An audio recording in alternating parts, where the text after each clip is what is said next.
Vivo X200 FE அப்படிங்கிற ஒரு flagship smart ஃபோனை இந்தியாவில் லான்ச் பண்ணியிருக்காங்க. இந்த ஃபோன் FE அப்படின்னாலே நமக்கு தெரியும் ஃபேன் எடிஷன் அப்படின்னு சொல்லுவாங்க. இந்த FE அப்படின்னு சொல்லப்படுற ஸ்மார்ட் ஃபோன்ஸ்லாம் எடுத்துக்கிட்டிங்கன்னா இந்த ரெகுலர் ஃப்ளாக்ஷிப் ஸ்மார்ட் ஃபோனை கம்பேர் பண்ணி பார்க்கும்போது ஸ்பெசிஃபிகேஷன் கொஞ்சம் டவுன்கிரேட் பண்ணி நமக்கு கொஞ்சம் கம்மியான ப்ரைஸில் கொடுப்பாங்க.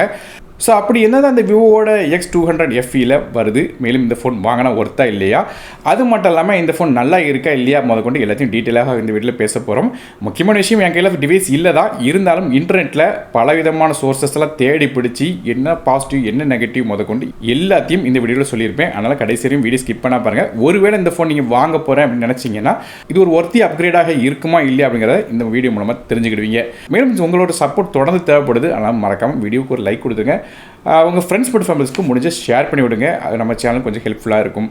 இப்போ நம்ம இந்த வீடியோக்குள்ளே போகலாம். முதல்ல ஆஸ் யூஷுவல் இந்த ஃபோனில் பில்ட் குவாலிட்டி இருந்து ஆரம்பிக்கலாம். இந்த ஃபோன் மெட்டாலிக் ஃப்ரேம், அதாவது அலுமினியம் ஃப்ரேம் செஞ்சுருக்காங்க. பேக் சைடில் கிளாஸ் பாடி வருது. ஒரு ஃப்ரோஸ்டட் மேட் ஃபினிஷிங் ஃபோனோட பேக் சைடில் கிடைக்குது. அதனால் ஃபோனோட பேக் சைட் ஸ்மட்ஜஸ் விடாது, அதாவது ஃபிங்கர் பிரிண்ட் நமக்கு பேக் சைடில் பதியாதுன்னு சொல்கிறாங்க. அதே ஃபோனோட திக்னஸ் மற்றும் வெயிட்னு பார்க்கும்போது இது ஒரு 7.99 mm திக்னஸோட 186 கிராம் வெயிட் வருது. மேலும் இந்த ஃபோனோட பில்ட் குவாலிட்டி பற்றி பேசும்போது இந்த ஃபோனுக்கு டியூல் IP ரேட்டிங் கொடுக்குறாங்க. அதாவது IP68 மற்றும் 69 அப்படிங்கிற டியூல் ரேட்டிங் கொடுக்குறாங்க. அது ஃபோன் தண்ணிக்குள்ளே விழுந்தாலும் எந்த விதமான பிரச்சனையும் ஆகாது சொல்கிறாங்க. மீனிங் என்னன்னு கேட்டிங்கன்னா, நீங்கள் மழைக்காலங்களில் ஃபோனை வெளியே கொண்டு போகலாம், எந்த விதமான பிரச்சனையும் ஆகாது அப்படின்னு சொல்கிறாங்க. இது போக இந்த ஃபோனை பல விதமான எக்ஸ்ட்ரீம் கண்டிஷன் வச்சு டெஸ்ட் பண்ணால் சொல்கிறாங்க. குறிப்பாக சொன்னோம் கேட்டிங்கன்னா 12 மணி நேரம் மழைக்காலங்களில் ஃபோனை வெளியே கொண்டு போனால் பிரச்சனை வர சொல்கிறாங்க. அதே மாதிரி 80 டிகிரி வரையும் நமக்கு ஹெவியான டெம்பரேச்சரில் ஃபோன் இருந்தாலும் இந்த மாதிரி டேமேஜும் ஆகாது சொல்கிறாங்க. இதுபோல் ப்ரெஷர்லாம் எடுத்துக்கிட்டிங்கன்னா 100 bars வரையும் தாங்க சொல்கிறாங்க. அதாவது சிம்பிளாக சொன்ன கேட்டிங்கன்னா இது MIL/STD A10G அப்படிங்கிற சர்டிஃபிகேஷனில் பில்ட் பண்ணியிருக்காங்க. அதாவது மிலிட்ரி ஸ்டாண்டர்ட் நம்ம கொடுக்குறாங்க. அது மட்டும் இல்லாமல் SGSோட சர்டிஃபிகேஷன் இந்த ஃபோனில் கிடைக்குது. அதாவது ஃபோன் பில்ட் குவாலிட்டி பெட்டராக பில்ட் பண்ணியிருக்காங்க சொல்லணும். நமக்கு கொஞ்சம் ட்ராப் ரெசிஸ்டன்ஸும் இந்த ஃபோன் கிடைக்கும். ஸோ இதான் ஃபோனோட பில்ட் குவாலிட்டியாக இருக்குது. நல்ல ஒரு பில்ட் குவாலிட்டி கொடுத்துருக்காங்க சொல்லணும். மேலும் இந்த ஃபோன் வாங்கும்போது நமக்கு கலர் மேட்ச் பண்ணுற மாதிரியாக ஒரு ப்ரொடெக்டிவ் கேஸும் தராங்க. கலர்ஸை பொறுத்தவரையும் இந்த விவோட X200 FE luxe grey, frost blue மற்றும் ஆம்பர் எல்லோ அப்படிங்கிற 3 கலர்ஸாக வருது. அடுத்த ஃப்ரண்ட் சைடோட டிஸ்பிளே பற்றி பேசலாம். இந்த ஃபோன் இந்த FE அப்படிங்கிற எடிஷன் எடுத்துக்கிட்டிங்கன்னா கொஞ்சம் ஃபோன் சின்னதாக இருக்கும். அதே மாதிரி இந்த ஃபோனும் கொஞ்சம் காம்பேக்டான ஃபோனாக வருது. அதாவது ஃப்ரண்ட் சைடில் ஒரு 6.31 இன்ச்சுக்கான 1.5K LTPO AMOLED டிஸ்பிளே கொடுக்குறாங்க. இந்த டிஸ்பிளேக்கு 1 to 120 Hz வரையும் வேரியபிள் ரெஃப்ரெஷ் ரேட் கொடுக்குறாங்க. அதுக்கு ஸ்க்ரீனில் பார்க்குற கண்டென்ட் கேட்டப்பில் ரெஃப்ரெஷ் ரேட் தானாலே மாறிடும்.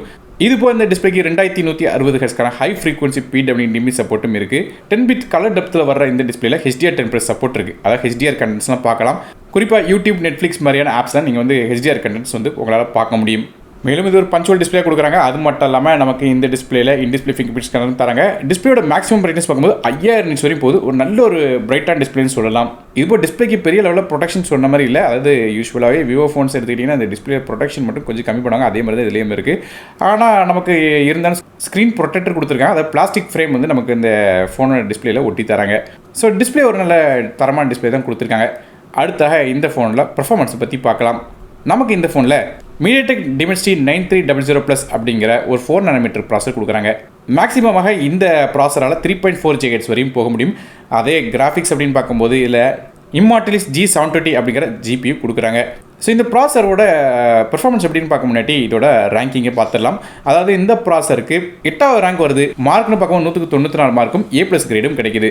அதாவது ஃப்ளாக்ஷிப் சிப்செட்டாக இருக்குது. எவ்வளோக்கு ஹெவியான கேம்ஸ் விளாண்டாலும் சரி, ஆப்ஸ் ரன் பண்ணாலும் சரி, இந்த ஃபோனில் தாங்க முடியும். ஹெவியான கேம்ஸ் ஹெவி செட்டிங்ஸில் வச்சு கூட நீங்கள் இந்த ஃபோனில் விளாட முடியும். மற்றபடியாக AnTuTu பெஞ்ச்மார்க் உங்களுக்கு தெரியணும்னு நினச்சிங்கன்னா கிட்டத்தட்ட 18 லட்சம் வரையும் இதோட ஸ்கோர் கிடைக்குது. ஸோ நல்ல ஒரு ஸ்கோர் இந்த ப்ராசரை அச்சீவ் பண்ணியிருக்குன்னு சொல்லலாம். மற்றபடி இந்த ஃபோனுக்கு இந்த DV டெக்னாலஜி அப்படின்னு சொல்லி ஒன்று கொடுத்துருக்காங்க சொல்கிறாங்க. இது என்ன பண்ணுன்னு கேட்டிங்கன்னா GPUவோட மெமரி பேண்ட்வித்தை 40% குறைக்க முடியும்னு சொல்கிறாங்க. அது மூலமாக பவர் கன்சப்ஷன் கிட்டத்தட்ட 15% குறைக்க முடியும் சொல்கிறாங்க. இது போல் நெட்டில் வாசிக்கும் போது இந்த CPU ஸ்ட்ரெஸ் டெஸ்ட் பண்ணும்போது நமக்கு 53% வரையும் நமக்கு இதில் ஸ்டெபிலிட்டி கிடைக்கும் சொல்லியிருக்கேன். அதுக்கப்புறம் கொஞ்சம் ஸ்டெபிலிட்டி கொஞ்சம் லேக் ஆகுது சொல்கிறாங்க. சிம்பிளாக சொன்ன கேட்டிங்கன்னா CPUவோட இந்த ஸ்ட்ரெஸ் டெஸ்ட் பண்ணும்போது 5 நிமிஷத்துக்கு மேலே கொஞ்சம் இந்த CPU த்ராட்டில் ஆகிற மாதிரி தெரியுது. மற்றபடி GPU எடுத்துக்கிட்டிங்கன்னா அதில் இந்த மாதிரி பிரச்சனை இல்லை. ஸோ கேம்ஸ் விளாடும்போது பெரிய லெவலில் இதில் பாதிப்பு இருக்காது. ஹெவியான கேம்ஸ் கூட விளாட முடியும். மற்றபடியாக கேமிங் விளாடும்போது ஹீட்டாக கூட இருக்காது. இல்லை VC லிக்விட் கூலிங் சேம்பரும் கொடுக்குறதா சொல்லியிருக்காங்க. அடுத்ததாக இதோட RAM மற்றும் இன்டர்னல் ஸ்டோரேஜ் பற்றி பார்க்கலாம். இந்த ஃபோன் 2 டிஃப்ரெண்டான கான்ஃபிகரேஷன் வருது. 12GB and 2GB ஸ்டோரேஜ் மற்றும் 16GB with 512GB ஸ்டோரேஜ் அப்படிங்கிற 2 கான்ஃபிகரேஷன் தராங்க.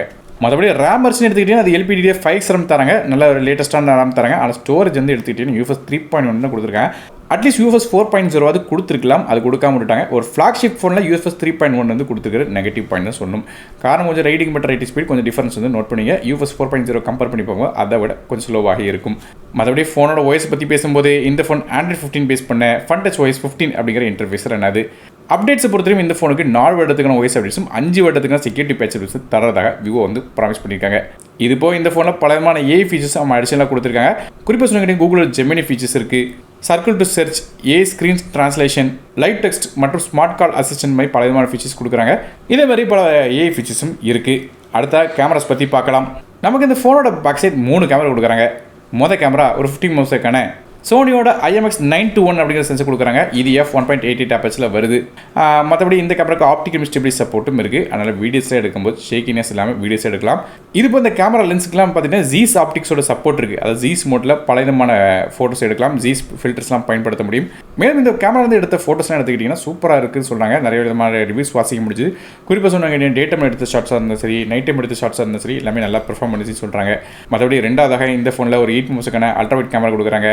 இதால் 106 டிகிரிஸ் வரையும் அல்ட்ராவைட் ஷாட்ஸ் எடுக்கலாம்னு சொல்கிறாங்க. ஸோ 106ங்கிறது பெரிய லெவலில் அல்ட்ராவைட்டில் இருந்தாலும் நம்ம கொடுத்துருக்காங்க. அது மாதிரி 8 மெகாபிக்சலுங்கிறது குவாலிட்டி பெரிய லெவலில் இருக்காது. சும்மா ஒரு அல்ட்ராவைட் கொடுக்கணுங்கிறதுக்காக கொடுத்த மாதிரி கொடுத்துருக்காங்க. மற்றபடியாக 3வது கேமரா எடுத்துக்கிட்டிங்கன்னா அது ஒரு 50 மெகாபிக்சலுக்கான 3x பெரிஸ்கோப் டெலிஃபோட்டோ கேமரா கொடுக்குறாங்க.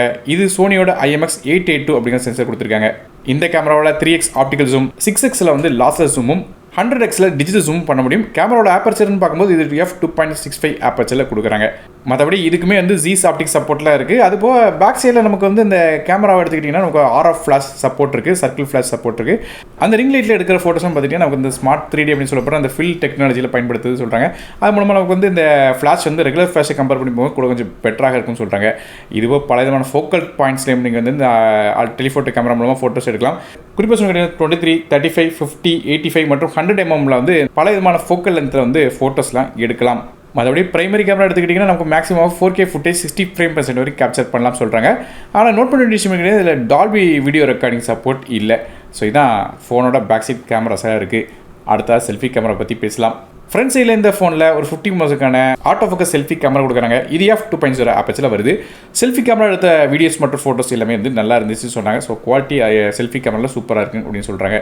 ஸோ இதான் ஃபோனோட கேமராஸாக இருக்குது. மற்றபடியாக இந்த ஃபோனில் நமக்கு IR சென்சர் கொடுக்குறாங்க. அந்த ரிமோட்டாக கூட ஃபோனை வந்து பயன்படுத்திக்க முடியும். வீட்டில் உள்ள இந்த டிவி ரிமோட் மாதிரியான எக்யூப்மெண்ட்ஸை நீங்கள் வந்து ஃபோன் மூலமாக கண்ட்ரோல் பண்ணலாம்.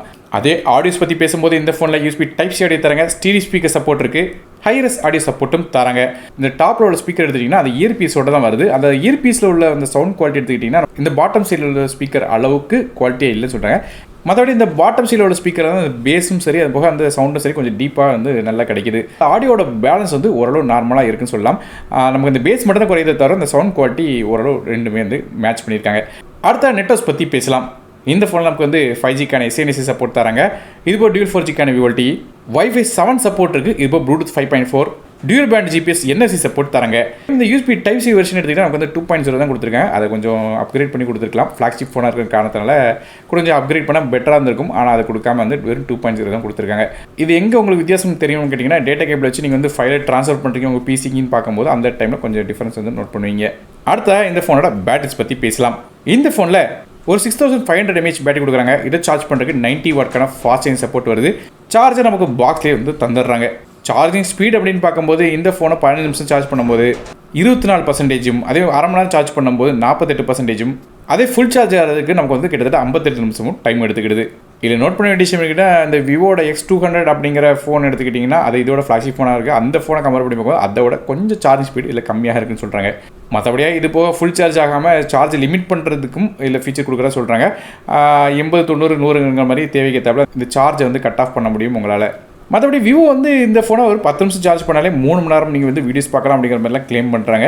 அதுபோல் யூடியூப் வீடியோலாம் எடுத்துக்கிட்டிங்கன்னா ஃபுல் சார்ஜில் 25 மணி நேரமும், அதுவே வந்து கேம்ஸ் பார்த்தீங்கன்னா 10 மணி நேரம் தொடர்ந்து விளாட முடியும்னு சொன்னாங்க விவோ தரப்பில். ஆனால் டெஸ்டிங் வச்சு பார்க்கும்போது இதில் கிடச்ச ரிசல்ட் வந்து கிட்டத்தட்ட 17 மணி நேரம் தொடர்ந்து வந்து யூடியூப் வீடியோஸ் பார்க்கலாம். அது போக நமக்கு வந்து கேம்ஸ் விளாண்டிங்கன்னா கிட்டத்தட்ட 9 மணி நேரம் 46 நிமிஷம் வந்து நமக்கு வந்து இந்த கேம்ஸ் வந்து விளையாடும் போது நமக்கு வந்து பேட் லைஃப் வந்து நிற்கு. ஆனாலும் விவோ சொன்ன அளவுக்கு இல்லைனாலும் இது வந்து டீசெண்டான பேட் லைஃப் தான். ஸோ இதே மாதிரியா பேட் லைஃப் வந்து இதில் கொடுத்துருக்காங்க. நல்ல ஒரு பேட் லைஃப் வந்து கிடைக்கும் சொல்லணும். அடுத்தது இந்த ஃபோனோட விலையை பற்றி பார்க்கலாம். இந்த விவோட X200 FE 12GB 2GB storage விலை 54,999க்கும், அதே 16GB RAM with 512GB storage விலை 59,999 அப்படிங்கிற ப்ரைஸிங் கொடுக்குறாங்க. இது பார்த்தீங்கன்னா இந்த OnePlus-ஓட 13S கூட ப்ரைஸிங் கிட்டத்தட்ட அதுக்கு பக்கத்தில் தான் வருது. ஸோ ஓவரால் ஸ்பெக் வந்து கம்பேர் பண்ணி பார்த்துட்டிங்கன்னா நமக்கு Xiaomi-யோட 15 எடுத்துக்கிட்டிங்கன்னா அது இது கூட கொஞ்சம் பெட்டராக பெர்ஃபார்மன்ஸ் தந்த மாதிரியான விஷயங்கள் கொடுத்துருக்காங்க. ஸோ கேமரா பெர்ஃபார்மன்ஸ் எல்லாத்தையும் கம்பேர் பண்ணி பார்க்கும்போது அது கூட கொஞ்சம் பெட்டராக இந்த Xiaomi 15 எடுத்துக்கிட்டிங்கன்னா அது கொஞ்சம் பெட்டராக பெர்ஃபார்ம் பண்ணுது அப்படிங்கிற மாதிரி சில ரிவ்யூஸ்லாம் வாசிக்கும் போது தெரியுது.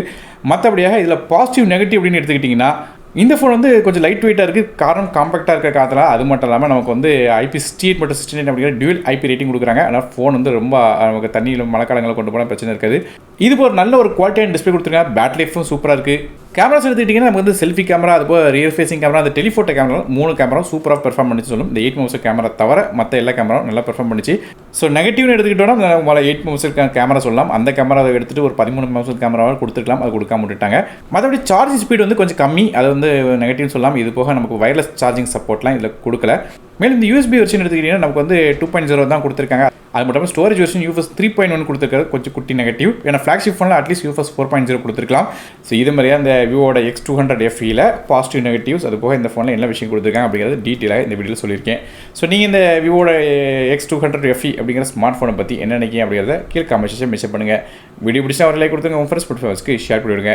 நானும் டெக்கி தமிழுக்காக மற்ற வீடியோஸ் நன்றி, வணக்கம்.